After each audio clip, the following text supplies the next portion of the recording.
పుట్టుకతో మనిషి కులం ఏదైనా అయి ఉండొచ్చు, మతం ఏదైనా అయి ఉండొచ్చు. పుట్టుకతో మనిషి కులం ఏదైనా ఉండొచ్చు, మతం ఏదైనా ఉండొచ్చు, వాళ్ళ రాజకీయ నేపథ్యమైనా అయి ఉండొచ్చు.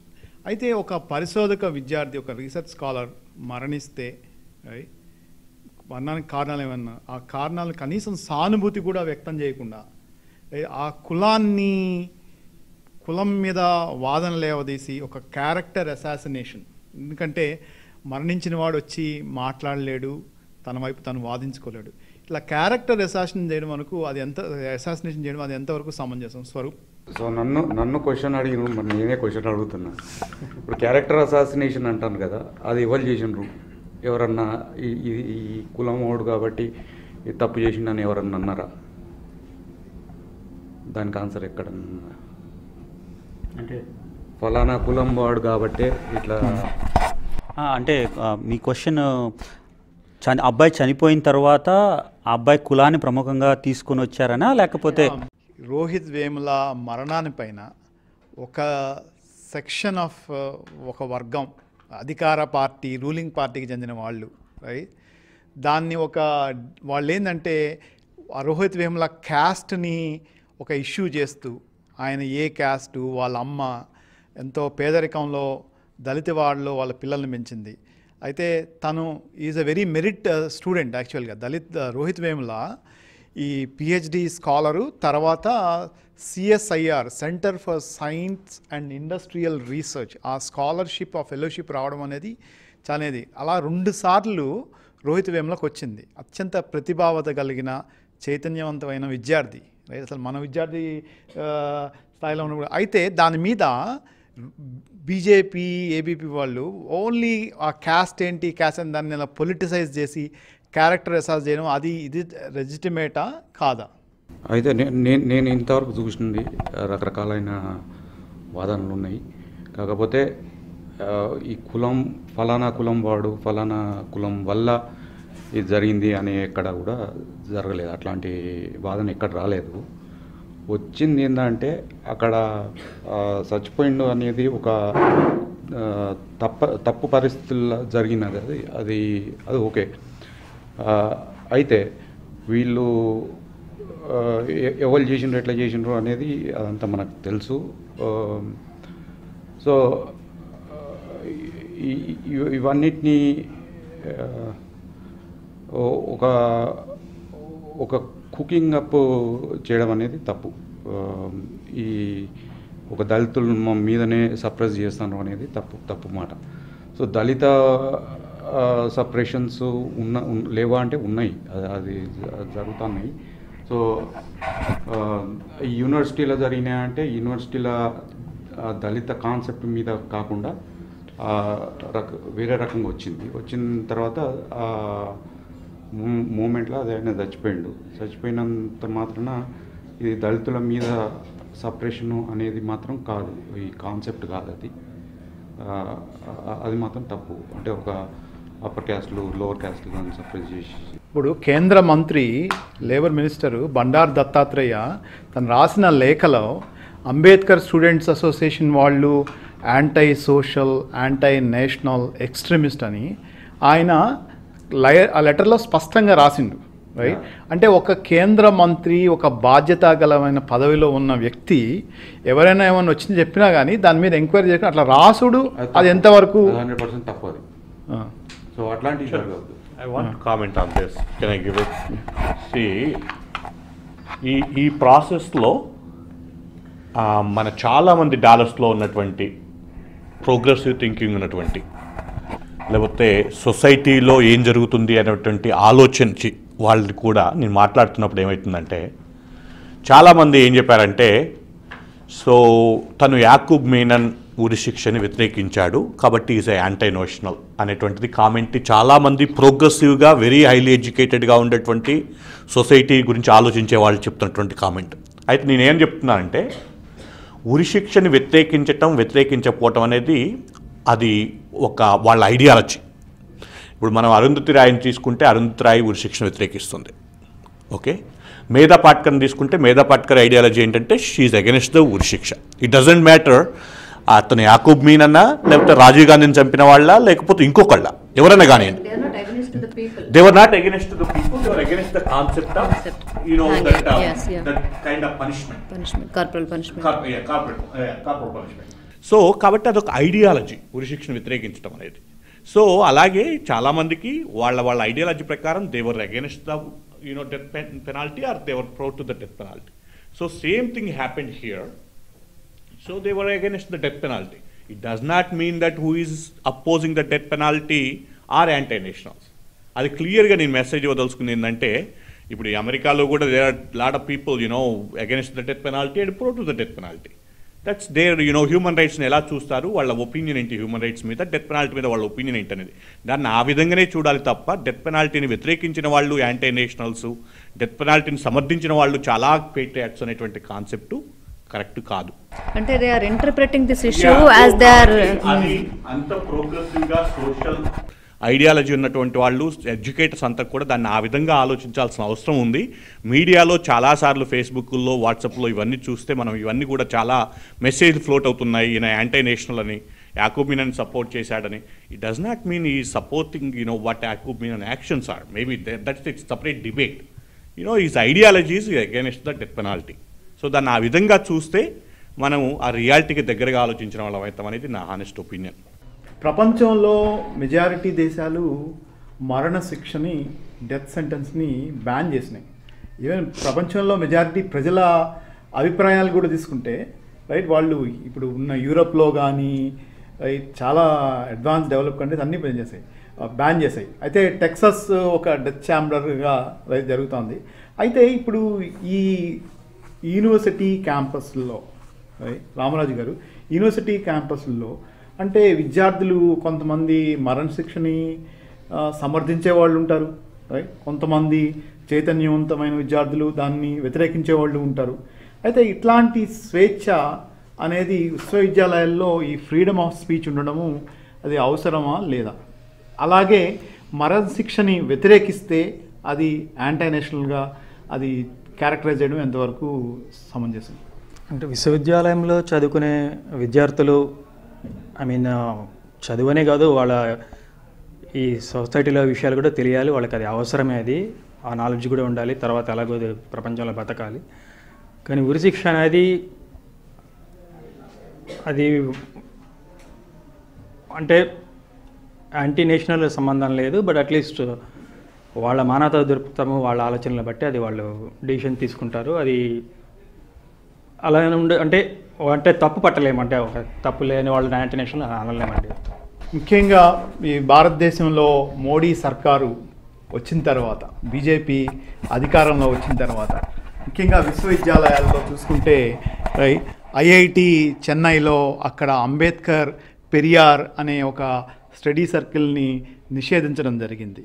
తర్వాత పూనాలోని film institute FII film institute, అదే వన్ ఆఫ్ ద ప్రెస్టీజియస్ ఇన్స్టిట్యూట్లో అక్కడ ఒక ఒక B గ్రేడ్ యాక్టర్ని అక్కడ దాని చైర్మన్గా చేయడం జరిగింది.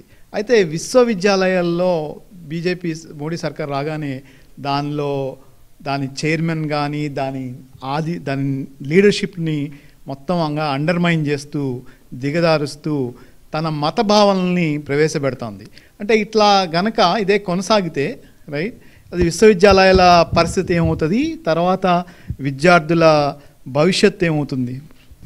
మొదటగా మనకి విద్యార్థి సంఘాలలో ఆ విద్యార్థి సంఘాలు అవి రాజకీయ పార్టీలకి అనుబంధాలుగా ఉండడం అనేది నచ్చని విషయం. ఎందుకంటే నేను దగ్గరగా చూసినప్పుడు ఇంటర్మీడియట్లో చూశాను అనమాట. అప్పుడు నాకు తెలిసిన విషయం ఏంటంటే ఈ పార్టీ ఆ పార్టీతో సంబంధం ఉంటుంది, ఆ పార్టీ ఈ పార్టీకి, అలా అని నాకు లింకులు తెలిసాయి.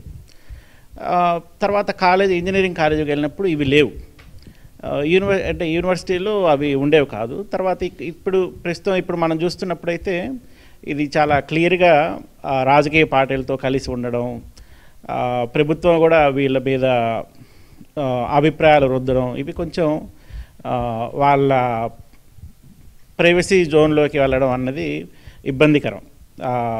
విద్యార్థి రాజకీయాల్లోకి వీళ్ళు వెళ్ళకూడదు, విద్యార్థి సంఘాలు ఇక యూనివర్సిటీల్లోకి ఈ ప్రభుత్వాలు కూడా వెళ్ళి వాళ్ళ మీద జులుము చేయడం అనేది ఇబ్బందికరమైనటువంటి పరిస్థితి. ఇక మీరు అడిగిన ప్రశ్నకి ఇలాగా కొన్ని వర్గాలు కొన్ని వాళ్ళని చిన్నచూపు చూడడం అనేది ఏదో అంటే ఒక మంచి మెరుగైన సమాజంలో ఇటువంటివన్నీ చాలా దురదృష్టకరమైనటువంటి విషయాలన్నమాట.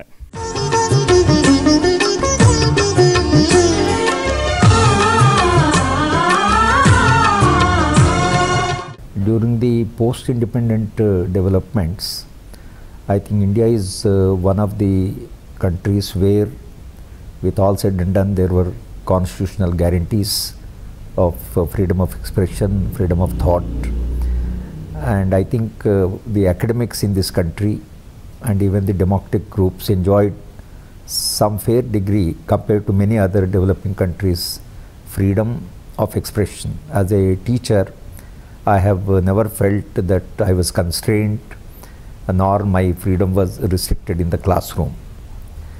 But gradually the whole context started changing. Partly maybe that I belong to that generation where the composition in the universities, composition in the education system was essentially upper caste, upper class, and therefore there was enough of freedom. But from late 60s, I think Indian society started undergoing a major change, and there have been assertions in the rural India. The poor people of this country started demanding a fair share in the growing wealth of the nation, and they also started demanding whatever perhaps Constitution of India mandated the Indian state through the Article 38, 39, that we will create an egalitarian and equitable society, and wealth of the nation shall be distributed, and people will have equal access to the wealth of the nation. And I think the development model by late 60s not delivered what perhaps it promised. And I think the first 2 decades were relatively peaceful, were relatively orderly, because the people of India were very patiently waiting for development to happen. But by 67, 68, we find that unrest started manifesting, and the youth of the nation, were also revolting. And by 70s, poverty became one of the important questions. And we find by 1975 again India has become a little unmanageable, which led to the imposition of emergency by Mrs. Gandhi. That was a dark period where all voices were silenced. But by 1980s, 2 things happened. One, that the consciousness of the people started going up, particularly Dalits of this country, and we started witnessing right in the 1970s, even a little bit in 60s, a lot of violence against the Dalits. This was the first attempt by the dominant sections of the society to silence the growing consciousness of the Dalits of this country, who have been denied, deprived freedom, dignity, equality for centuries. Now it also true that because of the whatever educational opportunities we have offered during the post-independent period, the first generation of the Dalits started entering the portals of higher education, and by 1980s the composition of the student community, partly because of reservation, the teaching community started changing. Now we find that the Dalits who were entering the portals of education, higher education, started coming into system with certain very serious questions. Why there is humiliation, why there is deprivation, why people are not treated with the dignity.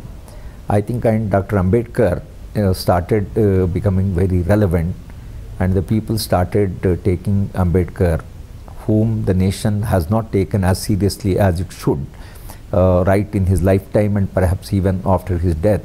Almost for 2-3 decades he was ignored, but his ideas were so powerful, and his very notion of annihilation of the caste, revolution and counter-revolution, state and minorities, These ideas have been very powerful, and Ambedkar pleaded very strongly for self-respect and dignity.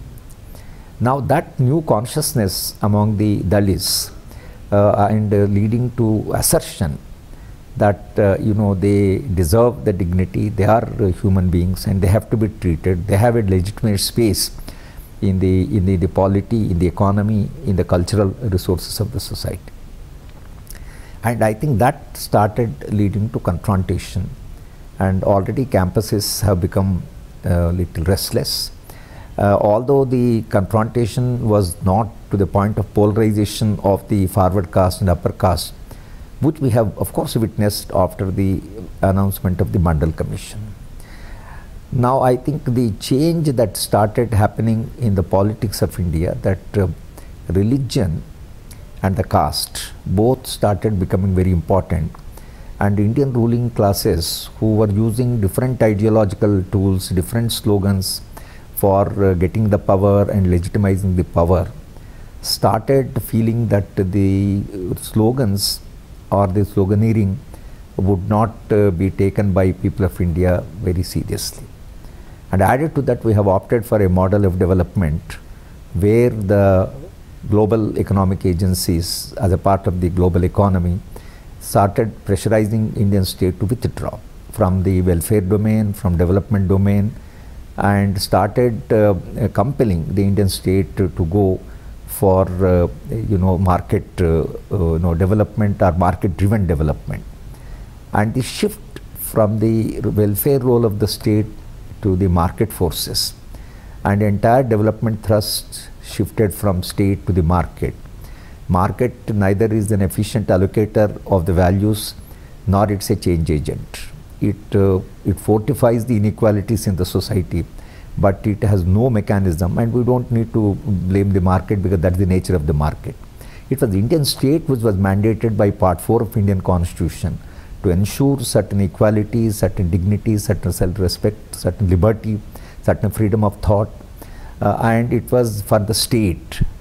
But the World Bank brought a document in the late 1980s that the state should have a minimalist role, and the state should withdraw from several domains of human activity, national activity. Now therefore, this is a paradoxical situation. On the one hand, the poor people, particularly the Dalits of this country, started entering the portals of the higher education, started demanding certain freedom, dignity, equality and opportunities. And the model of development started moving in a different direction, where state has to withdraw from whatever little activity it was doing earlier.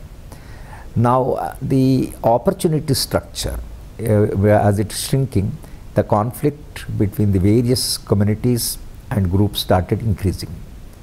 Now I think the global economic model thought that Manmohan Singh and Chidambaram and these agents will not be able to enforce the global economic agenda because they will not be able to control the people. And I think that is the reason why communal forces in India were not only growing, but they had the economic support or the pressure from the global capital, and there is a nexus between the communal forces and the global capital, and it's a very formidable, and there is a rise of the corporate sector and the corporate media.